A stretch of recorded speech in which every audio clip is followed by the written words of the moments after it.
श्री राम और गिलहरी की कथा।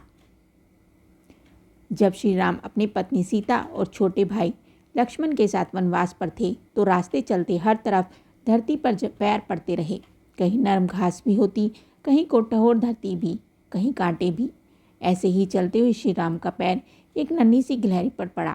उन्हें बहुत दुख हुआ और उन्होंने उस नन्ही गिलहरी को उठाकर प्यार किया और बोले, अरे मेरा पाँव तुझ पर पड़ा, तुझे कितना दर्द हुआ होगा ना।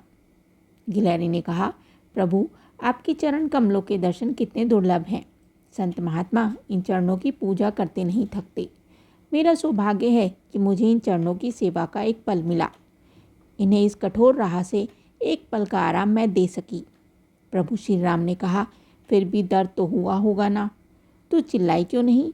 इस पर गिलहरी ने कहा, प्रभु कोई और मुझ पर पाँव रखता तो मैं चीखती, हे राम राम राम, किंतु जब आप ही का पैर पड़ा तो मैं किसे पुकारती। कहते हैं कि श्री राम ने गिलहरी की पीठ पर बड़े प्यार से उंगलियां फेरी, जिससे कि उसे दर्द में आराम मिला। अब वह इतनी छोटी है कि 3 ही उंगलियां फिर सकी। माना जाता है कि इसलिए गिलहरियों के शरीर पर श्री राम की उंगलियों के निशान आज भी होते हैं। एक दूसरी कथा के अनुसार राम सेतु बनाने में गिलहरियों का भी महत्वपूर्ण योगदान रहा है। सभी गिलहरियां अपने मुंह में मिट्टियां भरकर लाती थी और पत्थरों के बीच उनको भर देती थी। इस दौरान उन्हें वानरों के पैरों के बीच से होकर गुजरना होता था। वानर भी इन गिलहरियों से तंग आ चुके थे, क्योंकि उन्हें भी गिलहरी को बचाते हुए निकलना होता था। लेकिन वानरों को यह मालूम नहीं था कि ये गिलहरियाँ यहाँ वहाँ क्यों दौड़ रही हैं।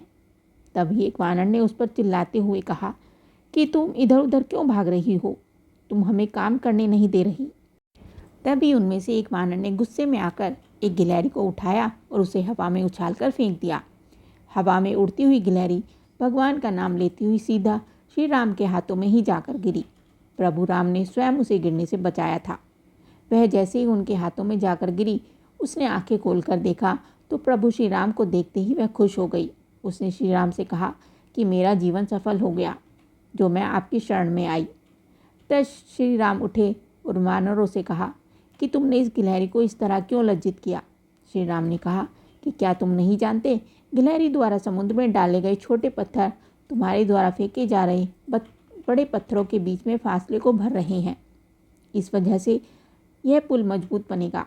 यह सुन वानर सेना काफ़ी शर्मिंदा हो गई। उन्होंने प्रभु श्री राम और गिलहरी से क्षमा मांगी।